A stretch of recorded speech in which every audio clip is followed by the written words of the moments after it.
কিছুদিন আগে আমি একটা বৃদ্ধাশ্রমে গিয়েছিলাম, সেই বৃদ্ধাশ্রমে দেয়ালে লেখা আছে, একটা মা লিখে রেখেছে, মা লিখে রেখেছে, বাবা এবার ঈদে তোর বাড়িতে আমাকে একটু নিবি, বাবা এবার ঈদে তোর বাড়িতে আমাকে একটু নিবি।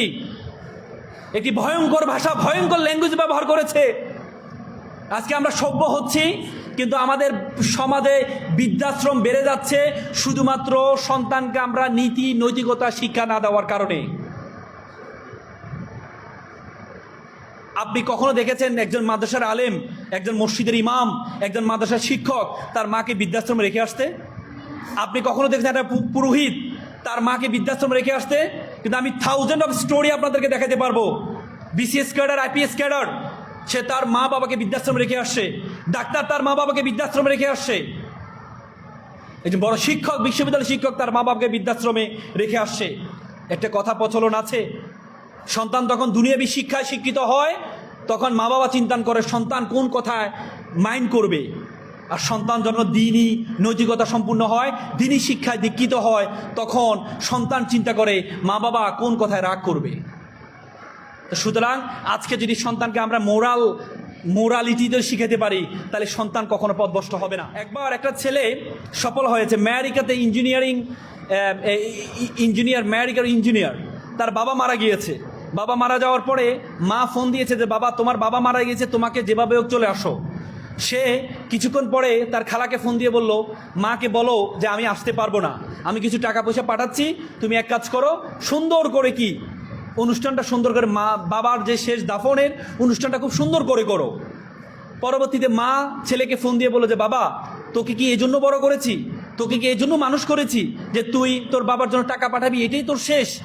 তখন ছেলে বলল, মা একটু ধৈর্য ধরো মা, আমার একটা প্রমোশন হয়েছে, আমাকে একটা অ্যাসাইনমেন্ট দিয়েছে, এই অ্যাসাইনমেন্টটা যদি আমি কালকের মধ্যে জমা না দিতে পারি তাহলে আমার প্রমোশনটা আটকে যাবে। তো সুতরাং আমি টাকা পয়সা পাঠাচ্ছি, হুজুর এনে সুন্দর করে বড় করে বাবার দাফন কাফনের ব্যবস্থা করে দোয়ার অনুষ্ঠান করো। তখন মা বলল, আমি কি এই সন্তানকে পেটে নিয়েছিলাম, এই সন্তানকে মানুষ করেছি? তখন ছেলে বলল, মা একটু আবেগী কম হও। আমি যখন ক্লাস 4-এ পড়ি তখন আমার দাদা মারা গিয়েছিল, আমি দাদার লাশের পাশে কান্না করছিলাম, তুমি আমাকে জোর করে স্কুলে পাঠিয়েছিলে, তুমি আমাকে বলেছিলে মৃত্যু মানুষ বরণ করবেই, এটাই স্বাভাবিক, বৃদ্ধ হলে মানুষ মারা যাবে, কিন্তু ক্যারিয়ারের সাথে কোনো কম্প্রোমাইজ করা যাবে না। তুমি আমাকে ছোটবেলা শিখিয়েছিলে ক্যারিয়ারের সাথে কোনো কম্প্রোমাইজ করা যাবে না, আমি সেটি শিখেছি। আমি এখনো মনে করি তোমার সে কথাটা আমার মাথায় এখনো গেঁথে আছে যে ক্যারিয়ারের সাথে কোনো কম্প্রোমাইজ করা যাবে না। তো সুতরাং আপনি আপনার সন্তানকে যেটি শিখাবেন সন্তান সেভাবে বড় হবে। এটিকে বলে লার্ন বিহেভিয়ার। একবার একটা ছেলে খুব ভালো আচরণ করে, স্কুলের শিক্ষকরা জিজ্ঞেস করলো তুমি এত ভালো আচরণ কিভাবে করো? তখন সে সন্তানটি বলল যে আমি ভালো আচরণ, আমার পরিবারের সকলেই এভাবে আচরণ করে। তার মানে শিশুরা শিখে লার্ন বিহেভিয়ার, আমাদের বিহেভ থেকে শিখে, আমরা কি করি, আমরা কি বলি, আমরা তাকে কিভাবে অ্যাপ্রোচ করি। তো সুতরাং আপনাদের প্রত্যেকের যেই পরবর্তী জেনারেশন আসবে এটি নির্ভর করবে আপনি কতটুকু মেধাবী, আপনার মেধা আপনার মাথায় আপনি কতটুকু ঢুকিয়েছেন সেটার উপর নির্ভর করবে। তার চেয়ে বড় কথা হচ্ছে আপনাদের আজকে you must mind it, this is the beginning, you must mind is the beginning, the very very beginning of your journey. আপনাদের জীবন মাত্র শুরু হয়েছে, এই শুরুর জীবনে আপনার যদি মনে করেন এই যে শুধু রান্না করবেন, ভবিষ্যতে রান্না করবেন, পরিবার চালাবেন, তাহলে হবে না। নেপোলিয়ন একটা সুন্দর কথা বলেছে, if you give me good mother I will give you good nation. তুমি যদি আমাকে ভালো মা দাও, আমি একটা ভালো জাতি উপহার দিব তোমাদেরকে।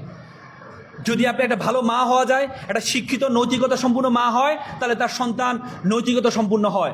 আজকে মাদ্রাসার বিভিন্ন সময় তোমরা দেখো যে মাদ্রাসার মানুষদেরকে একটু অন্যভাবে মানুষ তাকায়, ঠিক না?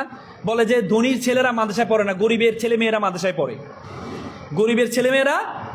পড়ে, কিন্তু এটা সত্য। মাদ্রাসায় যেমন ধনীর চেয়ে গরিবের ছেলেমেয়েরা পড়ে, কিন্তু বৃদ্ধাশ্রমে গরিবের ছেলে থেকে ধনীর মা বাবারা বেশি থাকে। কথা সত্য কিনা? কারণ তার মানে এটাই প্রমাণিত হলো যে যারা মাদ্রাসায় পড়ে তারা কখনো তার মা বাবাকে বৃদ্ধাশ্রমে রেখে আসে না।